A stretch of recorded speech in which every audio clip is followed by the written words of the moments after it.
If you've ever wished Salesforce could do just a little more thinking for you, this tutorial is going to change the game. Today, I'm showing you exactly how to create a formula field in Salesforce, step by step, so you can automate calculations, categorize data, and make reports way more powerful. Let's get into it. Start on your main Salesforce dashboard. Look to the top right and click the gear icon. From the drop-down menu that appears, select Setup. This opens the backend where all your customization tools live. On the left-hand side, you'll see a search box labeled Quick Find. Type Object Manager and select it from the results. This is where every standard and custom object is managed.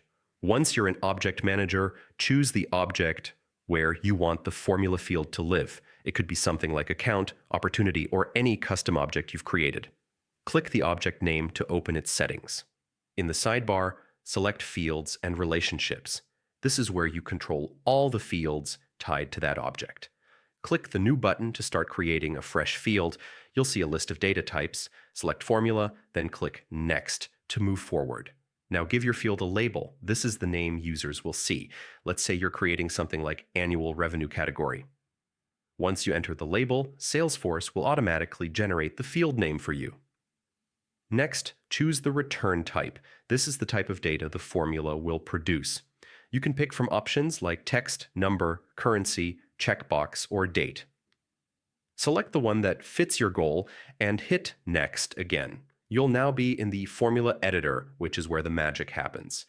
Use the available fields, functions, and operators to build your logic.